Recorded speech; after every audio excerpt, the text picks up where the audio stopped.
Bonjour et bienvenue si vous nous rejoignez pour suivre en direct depuis la place Saint-Pierre notre rendez-vous avec le pape François pour la prière du Regina Coeli, qui remplace la prière de l'Angelus en période pascale.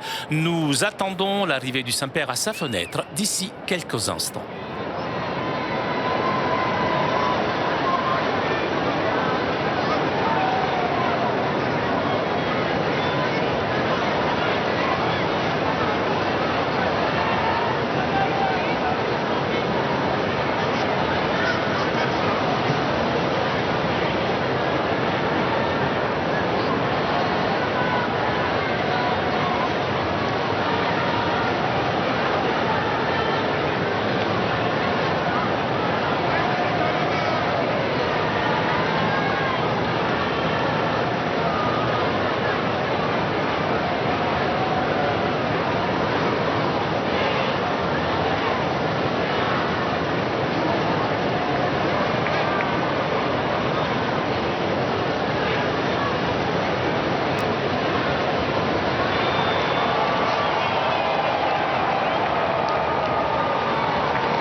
Cari fratelli e sorelle, buongiorno. Chers frères et sœurs, bonjour. Al centro di questa terza domenica di Au Pasqua, centre de ce troisième dimanche de Pâques, il y a l'expérience du fatta dai ressuscité suoi discepoli. faite par ses disciples ensemble. Ciò è evidenziato Cela specialmente dal Vangelo est particulièrement mis en che ci évidence introduce par ancora una l'Évangile volta qui nous nel introduit une fois de plus dans le Cénacle où Jésus se manifeste aux apôtres, leur adressant cette salutation. La paix soit avec vous. C'est la salutation du Christ ressuscité. La paix soit avec vous. Il s'agit de la paix intérieure et aussi de la paix qu'on l'établit dans les rapports entre les personnes. L'épisode raconté par l'évangéliste Luc insiste beaucoup sur le réalisme de la résurrection. Jésus, ce n'est pas un fantôme. En effet, il ne s'agit pas d'une apparition de l'âme de Jésus, mais de sa présence réelle avec le corps ressuscité. Jésus se rend compte que les apôtres sont troublés de le voir. Ils sont déconcertés parce que la réalité de la résurrection est inconcevable pour eux. Ils croient voir un fantôme, mais Jésus ressuscité n'est pas un fantôme, est un homme avec un corps et une âme. Voilà, pour les convaincre, il leur dit « Voyez mes mains et mes pieds ». Il leur montre les pieds, c'est bien moi. Touchez-moi, regardez. Un esprit n'a pas de chair ni d'os, comme vous constatez que j'en ai. Et puisque cela semble ne pas être suffisant à vaincre l'incrédulité des disciples, il dit une chose intéressante, l'Évangile, que elle était si grande, la joie que les disciples avaient, que cette joie ne pouvait la croire. Ça ne peut pas être comme ça. Tant de joie n'est pas possible. Et Jésus, pour les convaincre, il leur dit, avez-vous ici quelque chose à manger? Et on lui offre du poisson rôti, Jésus le prend et le mange devant eux, pour les convaincre. L'insistance de Jésus sur la réalité de sa résurrection éclaire, illumine la perspective chrétienne sur le corps. Le corps n'est pas un obstacle ou une prison de l'âme. Le corps est créé par Dieu et l'homme n'est pas complète si ce n'est pas une union de corps et d'âme. Jésus, qui a vaincu la mort et est ressuscité et en corps et âme, nous fait comprendre que nous devons avoir une idée positive de notre corps. Le corps peut devenir occasion ou instrument de péché, mais le péché n'est pas causé, provoqué par le corps, mais par notre faiblesse morale. Le corps est un merveilleux cadeau de Dieu destiné, en union avec l'âme, à exprimer dans la plénitude l'image et la ressemblance avec lui. C'est pourquoi nous sommes appelés à avoir un grand respect et soin de notre corps et du corps des autres. Toute offense ou blessure ou violence envers le corps de notre prochain est un outrage à Dieu créateur. Mes pensées vont en particulier aux enfants, aux femmes, aux personnes âgées maltraitées dans leur corps. Dans la chair de ces personnes, nous trouvons le corps du Christ. Le Christ blessé, moqué, calomnié, humilié, flagellé, crucifié. Jésus nous a enseigné l'amour, un amour qui dans sa résurrection s'est avéré plus puissant que le péché et la mort et veut racheter tous ceux qui expérimentent dans leur propre corps l'esclavage de nos temps.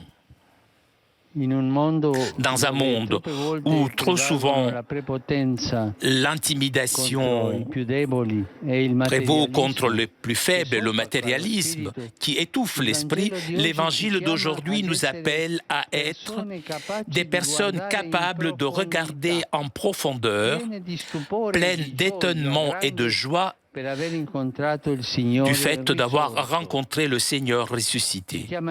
Il nous appelle à être des personnes capables de recueillir et apprécier la nouveauté de vie qu'il sème dans l'histoire pour la diriger vers les nouveaux cieux et la terre nouvelle. Que la Vierge Marie nous soutienne dans ce chemin. Et nous nous confions à sa maternelle confiance. Resurrexit sic ut dixit, alleluia. Ora pro nobis Deum, alleluia. Gaudet letare Virgo Maria, alleluia. Quia surrexit Dominus vere, alleluia. Deus, qui per resurrezione in Filii Tui Domini nostri Iesu Christi, mundum letificare dignatus est. Presta quesumus ut per eius genitricem Virgine Maria, perpetue capiamus gaudia vitae, preundem Christum Dominum nostrum. Amen. Gloria Patri et Filio et Spiritui Sancto. Sicut erat in principio et nunc et semper et in saecula saeculorum. Amen. Gloria Patri et Filio et Spiritui Sancto. Sicut erat in principio et nunc et semper et in saecula saeculorum. Amen. Gloria Patri et Filio et Spiritui Sancto. Sicut erat in principio et nunc et semper et in saecula saeculorum. Amen. Pro fidelibus defuntis requiem aeternam dona eis Domine. Et lux perpetua luce Deis. Requiescant in pace. Amen. Sit nomen Domini benedictum. Esos nunc et usque in saeculum, Aiutorium nostrum in nomine Domini. qui fecit celum et terram. Benedicat vos omnipotens Deus, Pater et Filius et Spiritus Sanctus. Amen.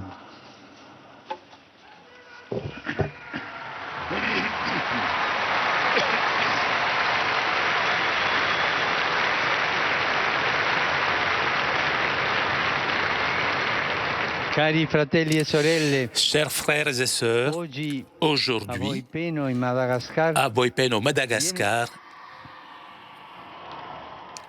viene est proclamato beato il proclamé martire bienheureux le martyr Luciano Botovasoa, Luciano padre di Botovasoa, famiglia. père de famille, témoin cohérent du Christ jusqu'au don héroïque de sa vie, arrêté et tué pour avoir manifesté sa volonté de rester fidèle au Seigneur et à l'Église. Il représente pour nous tous un exemple de charité et de force dans la foi.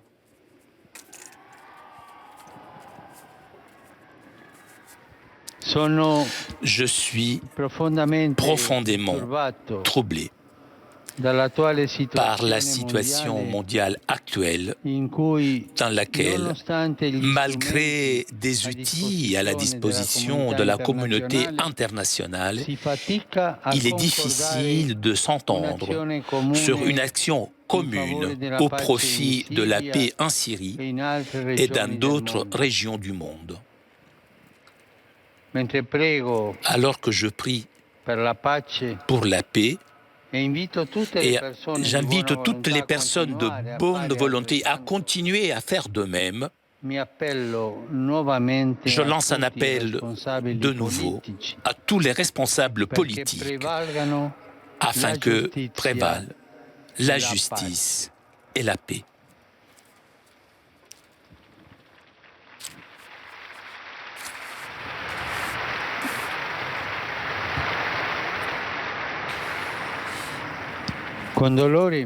Avec douleur, j'ai reçu la nouvelle de l'assassinat de 3 hommes enlevés fin mars à la frontière entre l'Équateur et la Colombie. Je prie pour eux et pour leurs familles et sont proches au cher peuple équatorien et je l'encourage à aller de l'avant uni et pacifique avec l'aide du Seigneur et de sa mère toujours sainte.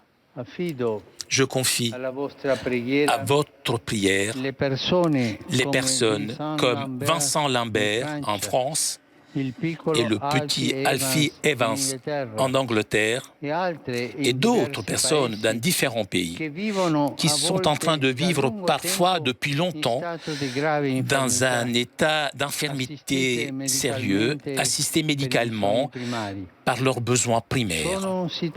Il s'agit de situations délicates, très douloureuses et complexes. Nous prions pour que chaque patient soit toujours respecté dans sa dignité et soigné de façon adaptée à son état, avec l'accord des membres de la famille, des médecins et des autres opérateurs sanitaires, avec un grand respect pour la vie. Je salue avec affection vous tous, pèlerins venus d'Italie et de nombreuses régions du monde. Je salue les familles, les groupes paroissiaux, les écoles, les associations. Je salue en particulier les fidèles venus de Californie. Je salue aussi les fidèles venus d'Arluno, Pontelongo, Scandicci, Genova Pegli et Vibo Valencia. Les enfants de l'école Figlie di Gesù de Modena et le groupe Amici di Paolo VI di Pescara. Amici di Paolo VI, les amis de Paul VI de Pescara. Je vous souhaite à vous tous un bon dimanche. Et s'il vous plaît, n'oubliez pas de prier pour moi. Bon déjeuner et au revoir.